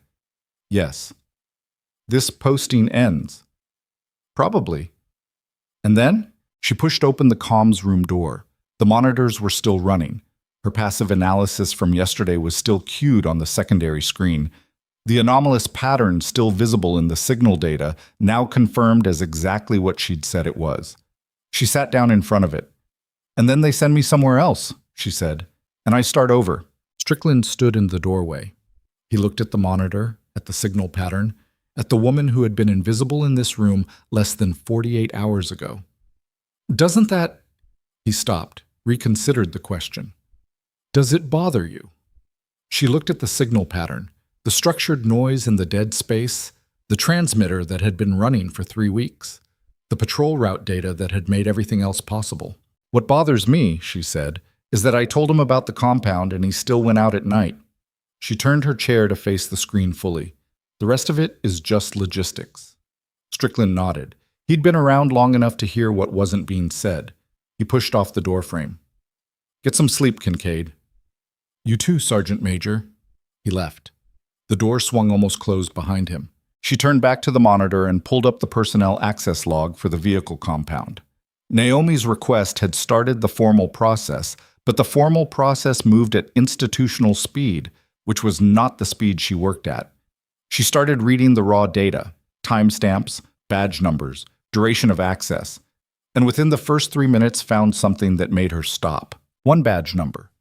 14 accesses to the compound over the last month, which was not unusual in itself. But 11 of those accesses were between 0200 and 0400 hours, which was unusual, and 9 of those clustered in a 2-week window that bracketed the first appearance of the anomalous signal, which was not a coincidence. She looked at the badge number, ran it against the personnel roster. The name came up. She sat with it for a moment. She'd spoken to this person twice since arriving at Blackstone, both times brief, both times unremarkable, the kind of interaction that a comms technician would have with a low-level logistics coordinator, forgettable in the way she'd made herself forgettable. She printed the access log. Then she pulled up the signal capture from the secondary band and ran a frequency correlation against the timing windows. Perfect match. She sat back in the chair and looked at the ceiling. The ventilation duct above her head rattled every 12 seconds. Same as her quarters. Same frequency, same rhythm, same station. She picked up the printed log and the frequency correlation and stood up. Across the station, at the end of the main corridor, the operations center light was still on. Mercer was still in there. She walked toward it, log in hand, and the station hummed around her, all its monitors and systems and collected purpose, watching the dark and recording the silence. And the door at the end of the corridor grew closer, and behind it a man was sitting alone in a room with his thoughts and the growing knowledge of the size of what he'd almost let happen. She knocked once. "Come in," he said. She opened the door and put the log on the table in front of him without preamble. "We have a name," she said. Mercer looked at the paper. Then he looked up at her. And for the first time since she'd arrived at Blackstone Station, there was no dismissal in his face, no performance of authority, no judgment about what she looked like or what her visible file said or what she should or shouldn't know about combat operations. Just a man looking at someone who had found the thing he'd missed. "Who?" he said. She told him. Mercer stared at the name for a long time, not because he didn't believe it, because he did, and the believing of it required a reorganization of everything he thought he understood about the last 3 weeks. Every interaction, every routine exchange in the corridor, every meal in the mess hall where this person had sat and eaten and looked completely ordinary while a transmitter in Vehicle 4 bled data to people who were going to use it to kill his commander. "Specialist Aaron Duval," he said. "Logistics coordinator, posted here 8 months ago." Mara sat down across from him. 14 vehicle compound accesses in the last month, 11 between 0200 and 0400 hours. The signal correlation matches his access window to within 4 minutes on 9 separate occasions. Mercer looked up. "That's circumstantial. It's also a starting point that will survive a court-martial if Naomi's team gets the communications warrant pushed through in the next 6 hours. She put her finger on the access log. His cousin ran private security contracts out of Riga until last year. Same operational fingerprint as the mercenary unit at Kellner. Eastern European backgrounds, commercial-grade equipment. The kind of outfit that doesn't advertise." She paused. "I'm not a lawyer, and this isn't a deposition. I'm telling you who to look at and why." Mercer leaned back in his chair. The operations center looked different at 0200 hours. The monitor light made everything slightly colder, slightly harsher, and the man sitting in it looked like someone who had been awake too long and was running on the particular fuel of people who don't have the option of stopping. "Where's he now?" Mercer asked. "Quarters, based on the duty roster. He was on the day cycle." "Has he done anything since—" "I don't know. That's why you need to move on this tonight." She held his gaze. "Not tomorrow. Tonight. If he's been monitoring the station's internal communications, and given how he set up the vehicle transmitter, I'd assume he has a secondary capability we haven't found yet. He already knows the extraction failed and that we have Rourke back. He's going to be making decisions about his own situation. Mercer processed that. His eyes went to the monitor showing the main corridor feed. Empty, the station quiet, no movement. He picked up the radio on the table. Ramsey, a 3-second pause, then, "Sir, where are you?" "Common room." "Get Okafor and meet me in the corridor outside Logistics Bay 2, quietly. Don't use the main channel." A longer pause. "Copy." Mercer put the radio down. He stood up, and for a moment he just stood there, not performing, not straightening his uniform or squaring his shoulders for an audience, just a man gathering himself to go do a difficult thing. He looked at Mara. "You should be there," he said. "I'll observe." "That's not what I—" He stopped, started again. "I'm asking you to come." She looked at him. Something in the phrasing was different from anything he'd said to her since she arrived, stripped of the assumption that she needed to be managed or excluded or told where she was and wasn't allowed to go. She stood up. "All right," she said. Duval's quarters were in the east wing, second door from the fire exit. Mara had noted the location on her first walkthrough, the same way she'd noted the camera above the entrance, and the rattle in the ventilation duct and the cracked tile outside the medical bay. The habit was so ingrained now she barely registered doing it. Ramsey and Okafor were already in the corridor when they arrived. Both men were armed, which Mercer had either specified or they'd decided themselves. She suspected the latter. Ramsey caught her eye and gave her a look that asked a question without words. She gave him a small nod that answered it. Yes, they had the right room. Mercer knocked. 3 even raps. Not aggressive, just present. Silence for 10 seconds. "Duval, it's Captain Mercer. Open up." Another silence.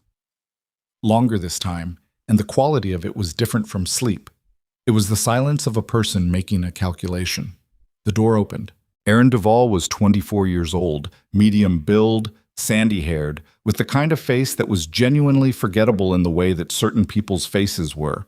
Not ugly, not distinctive, just average in a way that averaged out to invisible. He was in his base layer, which was consistent with someone who'd been in bed, except that his eyes were too alert for someone who'd just been woken up. He looked at Mercer, at Ramsey, at Okafor, at Mara. And there, just for a fraction of a second, something moved across his face that wasn't surprise. "Sir," he said. "What's—" "Get dressed," Mercer said. "You're coming with me." "Is something wrong? Did something happen with—" "Get dressed, specialist." Duval looked at the group in his doorway. He was doing the same calculation he'd been doing behind the closed door, and now he had more information, and the math wasn't improving. He stepped back and picked up his uniform pants from the bunk and started dressing, moving slowly, and Mara watched his hands because hands were where decisions lived in moments like this. His hands were steady. That told her something. Not innocence, just training. Someone had taught him how to manage his body in high-pressure moments, and the cousin in Riga was looking more relevant by the second. "Vehicle compound," Mercer said. "You've accessed it 14 times in the last month." Duval looked up from lacing his boots. "I run the logistics inventory cycle. Vehicle compound is part of my area." 11 of those accesses were between 0200 and 0400. A pause. Just a beat too long. "I've been having trouble sleeping. I work when I can't sleep." "What kind of work do you do in the vehicle compound at 0300? "Inventory, equipment checks." "Nothing. We found the transmitter," Mara said. The room went very still. Duval looked at her. Really looked at her. Not the casual non-look she'd been getting since she arrived, not the look that went through her to whatever was behind her, but an actual, focused, recalibrating look. Like he was seeing her for the first time and understanding what that meant. "Engine housing, vehicle 4, passenger side," she said. "Commercial grade, clean installation. You're good at that kind of work." His jaw tightened. Something moved behind his eyes. Not panic, not the sloppy emotion of someone unprepared. Something colder. The assessment of a person deciding how much the game has changed. "I want a lawyer," he said.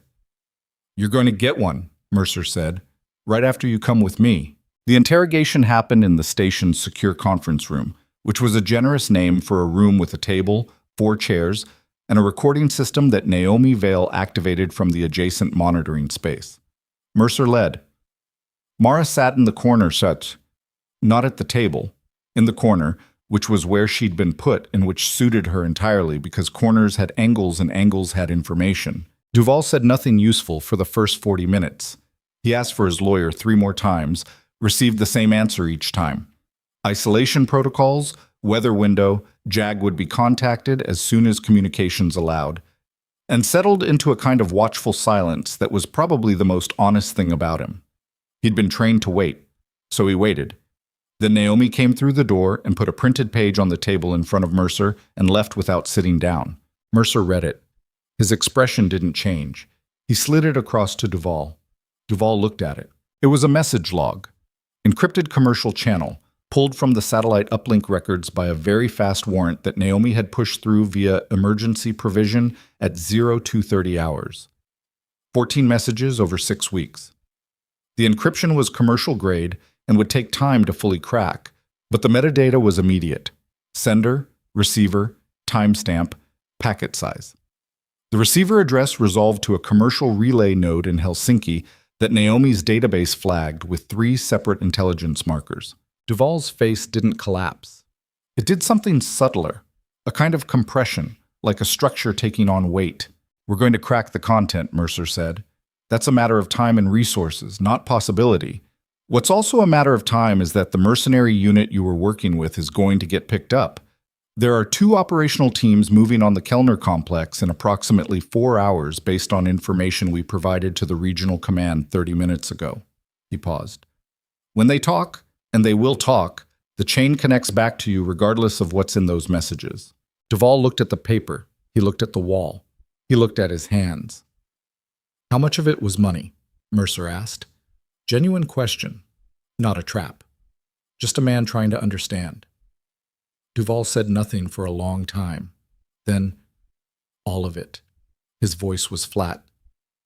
There wasn't anything else. It wasn't ideology. It wasn't a cause. It was money. And I was going to be out of debt in 12 months, and then I was going to disappear, and nobody was going to get... He stopped. Work almost died, Mercer said. I know. 3 of my people were shot. I know. Quieter. You knew the patrol routes because you heard them in the briefing room. The briefing room you had legitimate access to as a logistics coordinator. Duval didn't answer. He didn't need to. Mercer looked at him for a long time. Then he stood up, left the paper on the table, and walked out. Okafor came in from the corridor to stand post. The recording system kept running. Mara stayed in her corner for another moment, looking at Duval. The slumped shoulders, the hands still on the table, the face of someone who had been building a structure that had now fallen in on him completely. She felt no particular satisfaction about it. She felt what she usually felt at these moments, a flat, tired recognition that the work was done and the world was the same size it had been before she started. She left the room. In the corridor, Mercer was leaning against the wall with his arms crossed and his eyes on the floor. He looked up when she came out. Good call on tonight, he said. If he'd had another 8 hours, he would have tried to run, she said, or he would have destroyed whatever secondary capability he had, and we'd have lost the metadata. Mercer nodded. He looked back at the floor. I keep thinking about the briefing room. He was in there for every ops discussion for 8 months.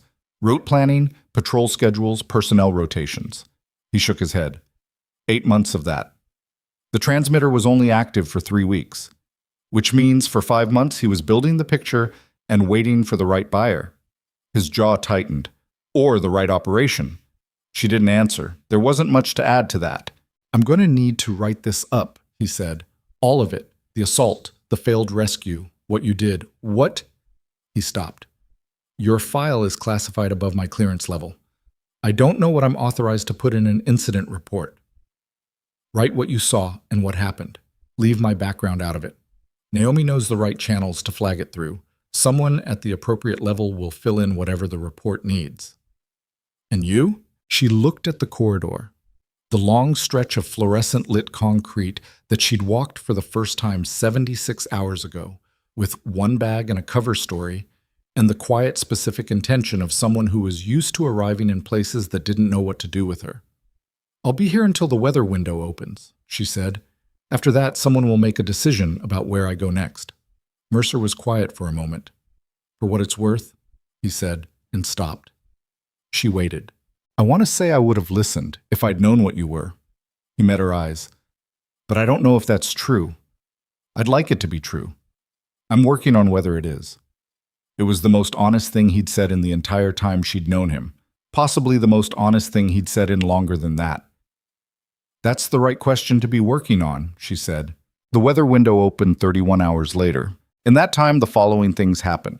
The regional command's operational teams hit the Kellner complex at 0430 and found it partially evacuated. 3 mercenaries captured, 4 unaccounted for, equipment and documentation recovered. The transmitter in Vehicle 4 was processed and photographed and bagged and added to an evidence chain that JAG would spend months with. Duvall was transferred to the custody of 2 military police personnel who arrived on the first helicopter once the weather cleared. Jennings was medically evacuated on the same helicopter, leg stable, complaining about the food the entire time, which the medic said was a reliable indicator of adequate recovery. Rourke spent 24 hours sleeping and 12 hours in careful, deliberate debriefs with Naomi and a colonel from the regional command who flew in and asked very specific questions in a very quiet voice. He gave answers. He was precise.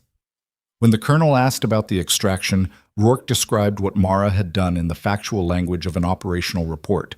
The terrain crossing, the compound entry, the marksman work on the ridge, and did not editorialize because the facts were editorial enough. Mara spent those 31 hours fixing the relay array, the actual job, the one she'd been sent to do, the secondary relay that had been dropping packets and the antenna housing that had developed a fault in its directional calibration, none of which had gone away because of everything else that had happened.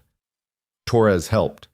They worked in shifts. The work was detailed and unglamorous and required lying on a cold metal floor for 2 hours with a calibration tool and a headlamp. And she did it with the same quality of attention she gave everything else. On the second evening, Torres handed her a mug of coffee that was actually good — he'd apparently been hiding better beans — and sat down on the equipment case beside her. "Can I ask you something?" he said. "Probably not." She looked at the calibration readout. "But go ahead. Are you going to tell me you're actually a communications technician and everything else was just—" "The relay array is fixed," she said. "The secondary frequency is clean. You're going to want to run a full diagnostic cycle before you sign off on it, and the eastern antenna coupling is going to need a physical replacement within 6 months. I've got it running, but it's marginal." She handed him the calibration tool. "That's what I can tell you." Torres looked at the tool in his hand, then at her. He nodded slowly, the nod of someone who has decided that some questions answer themselves sideways. "Thanks," he said. "Do the diagnostic." "Yes, ma'am." The morning the weather window opened, Rourke found her in the equipment room doing her final kit check before the helicopter arrived. She was breaking down the rifle, the classified one, the suppressed one, the one that was going back into the matte black case. And she did it the way she did everything. Methodically, without performance, each component checked and seated and accounted for. He came in and stood watching for a moment. "I'm going to personally contact your chain of command," he said. "You don't need to do that." "I know I don't need to." He moved to the equipment case across from her and sat on it. The ribs were still taped and he moved carefully, but he moved without wincing now, which was progress. "I want to. There are things in what you did that deserve to be on record regardless of whether the record is classified. It'll be on record, with my name attached to it, specifically." He watched her seat the suppressor housing. "That matters. I want it to matter." She looked up. He was watching her with the same steady attention he'd used in the mess hall on her first evening, the assessment of someone who was genuinely trying to understand something rather than just categorize it. "Thank you," she said. Came out simpler than she intended, without the armor she usually kept around things like that.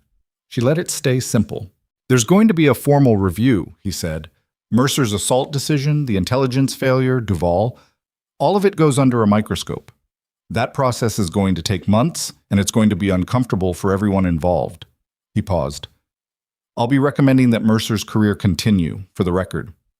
She considered that. Why? Because he told the truth in that operations room at 0100 hours when it would have been very easy not to. Rourke looked at the wall. I've known officers who've made worse calls and never once acknowledged it. That acknowledgement matters to me. I don't know if it should change the formal outcome, but that's not my decision. But it matters. He's going to have to rebuild how he operates. Yes, he knows that. He looked back at her. He asked me this morning to recommend him for a leadership course that focuses on, the way he said it was, on what he called not knowing what's in the room. She set the last component in the case and closed the lid. Good, she said. The operations center, 40 minutes before departure. Mercer had assembled the station personnel. Not an order. He'd framed it as a voluntary gathering, which meant everyone came because the voluntary framing was itself a signal that something was different. 37 people in a room built for half that many, crowded against the walls and the equipment banks. The monitor feed still running behind Mercer's head because the station never fully stopped. He stood at the front of the room and didn't have notes. I'm not going to run through the incident report, he said. You'll all see that in its official form in due time. He looked across the room, the faces he'd worked with for 18 months, the garrison he'd commanded, the people who had watched his assault team limp back from the valley and had listened to him blame faulty intelligence. What I want to say is simpler than that. He found Mara at the back of the room. She was standing near the door in the specific way she always stood near doors, aware of it, not committed to it, present. Chief Warrant Officer Kincaid arrived at this station 76 hours ago, he said. I dismissed her within the first hour. I dismissed her twice more over the following 24 hours. She warned me about the approach vectors before the assault. She warned me about the transmission anomaly in the vehicle compound. She was correct about both. He paused. 3 of our people were shot because I didn't listen. Commander Rourke spent 12 hours in enemy hands because I didn't listen. The room was very quiet. I want to be precise about why I didn't listen, he said. It wasn't the quality of her assessment. I didn't actually evaluate the quality of her assessment. I evaluated her, the way she looked, the way she presented. The fact that she was younger than me and quieter than me and her posted qualifications didn't match what she was telling me. He looked at the floor for a moment, then back up. I decided before she finished speaking that she didn't know what she was talking about because she didn't look like someone who would know what she was talking about. He let that sit. That's a failure of judgment I'm going to have to carry, he said. And I am carrying it. I want all of you to know that I'm carrying it because I think you deserve to know that, and because... He stopped. When he started again, the control was a little less perfect. Because I don't want any of you to make the same mistake. Not with each other. Not with anyone who walks into a room and doesn't match your expectation of what expertise or competence looks like. He looked at Mara again. She held his gaze. That's all I have, he said. Dismissed. Nobody moved for a moment.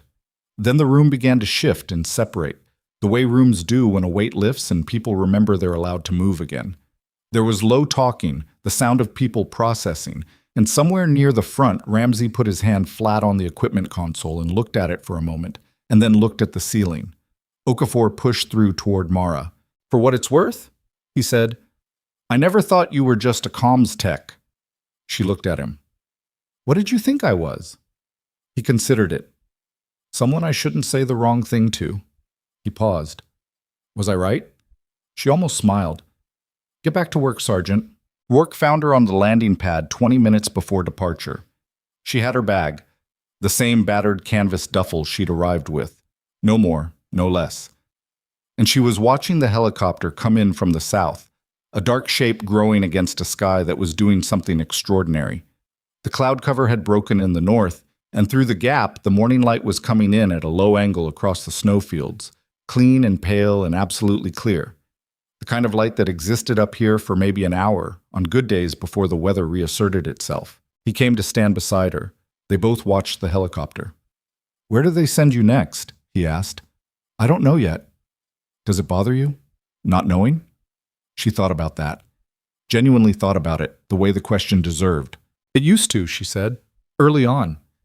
There was a period where I wanted there to be a place that was mine, that knew me, that I could come back to. She watched the helicopter settle toward them. I don't think that's how this works, and I made peace with that. Mostly. Mostly. It's a small word doing a lot of work. He almost laughed. Actually, almost. The cracked ribs converted it into a controlled exhale with a wry quality. From his coat pocket, he produced something. A challenge coin. Heavy, worn at the edges. The kind that had been handled thousands of times over years. He turned it over once in his hand and then held it out to her. She looked at it, then at him. "I've carried that for 16 years, he said. "It was given to me by my commanding officer at my first posting. The instruction was that it goes to whoever in your career earns it, not whoever performs best, whoever embodies what you'd want the person next to you to be." He held it steady. "I've been carrying it for 16 years, waiting to know who that was." She looked at the coin for a long time. Then she took it. It was heavier than it looked. Old coins always were, the weight of all the times they'd been held. "Commander," she said, "you're going to tell me I don't know enough about you to make that judgment." "I was going to say thank you." He nodded. The helicopter was down now, rotors slowing to idle, the crew moving through their shutdown checks. "One more thing," he said. "I spoke with the regional command this morning. There's a training program. It's been in development for 2 years, never had the right instructor. It focuses on precision operation, single element insertion, the kind of field work that doesn't get briefed in public." He looked at her. "They want someone who's actually done it, not someone who teaches from a manual." She said nothing. "It's a real posting," he said. "Permanent address. Same facility for more than 7 weeks." He paused. "You'd be building the curriculum, training the next generation of people who do what you do." The wind off the snowfield moved between them. "That's not a decision you make," she said. "No, but I can recommend. And I recommended it this morning." He looked at the horizon. "You can tell them no. You're allowed to tell them no." She looked at the coin in her hand. Ramsey appeared at the door behind them, and when he saw the two of them standing there, he slowed his approach, reading the moment. "Bird's ready. Chief," he said. She closed her fingers around the coin. "Ramsey," she said without turning. "Ma'am." "The thing Mercer said in there, about not knowing what's in the room." She paused. "You already knew that. You said as much about me the first day." He was quiet for a moment. "I said I thought you weren't just a comms tech. That's not the same as knowing." "It's closer than most people get." She turned to look at him. "That instinct, the one that makes you actually look at people instead of just processing them. Don't let this place work it out of you." Ramsey absorbed that. He nodded once, slowly, the nod of someone who had been handed something they intended to keep.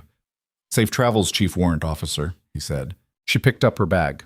The helicopter lifted at 0847 hours into a sky that was still doing its impossible thing with the light. Pale gold pouring through the cloud break at a shallow angle, turning the snowfields into something that looked like it had been designed rather than occurred. All that white catching and holding the color until the whole landscape was quietly luminous. Mara sat by the window and watched Blackstone Station diminish below her. The concrete and steel and reinforced earth, the antenna arrays, the vehicle compound where a transmitter had been running for 3 weeks, the landing pad where the blood had been and was now covered by new snow. All of it getting smaller and quieter and more distant until it was just a mark on the white ground, and then nothing. She opened her hand. The coin sat in her palm, worn smooth on one side. The detail on the face still readable, an eagle, a number she didn't know the story of, a date that was before her time. 16 years of being carried by a man who'd been waiting to know who it was for. She thought about the 7 weeks she'd spent as invisible as she'd ever been. The comms room with its humming monitors. The bad coffee at 0200 hours.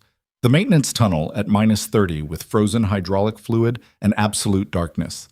The moment in the operations room when she'd put the access log on Mercer's table and watched his face do what faces do when the world rearranges itself around a name. She thought about Ramsey's voice confirming her prediction in the aftermath of the valley, steady and direct, telling the truth about what she'd said, even knowing it would be uncomfortable for everyone in that room.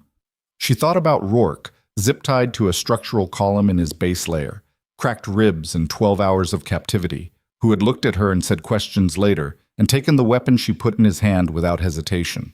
She pressed the coin against her palm until she could feel the edge of it. Outside the window, the cloud break was closing. The gold light faded slowly back to gray-white, the Arctic resuming its usual tone, and below her the wilderness was featureless and enormous and completely indifferent to anything she'd done in it. The helicopter banked south. She didn't know what she was going to tell them about the training program. She didn't know if she had the language for a permanent address after this many years of not having one. She didn't know if the instinct she'd built for staying invisible could be unlearned, or if she wanted it to be, or if the more useful thing was to find someone worth teaching and give them the version of it that didn't cost so much. She didn't know. For now, the coin was in her hand and the bird was heading south and outside the window. The snow went on forever in every direction, clean and unmarked and absolute. She closed her eyes. 6 months later, in a training facility whose location was not publicly listed, a class of 12 newly selected operators sat in a room that smelled like gun oil and industrial cleaner and waited for their instructor. The door opened. She walked in without ceremony. No introduction, no preamble. Set a file folder on the table and looked at the 12 faces looking back at her. 12 people trying to figure out what they were looking at, reading her age, her rank, her unremarkable presentation, making the calculations that people made in the first seconds of seeing someone new. She let them make the calculations. She was used to it. "You were selected," she said, "because someone believed you had the potential to operate in conditions that don't allow for ego, performance, or the assumption that you already know what's in the room." She looked across the 12 faces, one by one. "In the next 6 months, I'm going to try to find out if they were right." She opened the file folder. "My name is Kincaid. You'll have questions about my background. Those questions are classified. What isn't classified is this." She set the first page on the table and slid it to the nearest student. "Every mistake that gets made in the field, someone pays for it. Sometimes you, sometimes the person next to you. The job I'm going to do is reduce the number of times it's the person next to you." She looked at them. "The most expensive assumption you will ever make is that you already know what someone is capable of before you've actually looked." Nobody spoke. Outside, through the facility's narrow windows, the sky was an ordinary gray. Somewhere out there, in a place that didn't appear on public maps, the relay arrays were running clean, the vehicle compound was under new protocols, and a man with taped ribs and 3 commendations on his desk was doing the difficult daily work of becoming a different kind of commander than he'd been. And in a training room that smelled like gun oil and industrial cleaner, a woman who had spent years being invisible was finally, deliberately being seen. She turned to the board and picked up a marker. "Let's start," she said. "The most dangerous warrior in the room is often the one nobody bothered to notice. And the most dangerous assumption is deciding you already know what someone is worth before you've ever truly looked at them."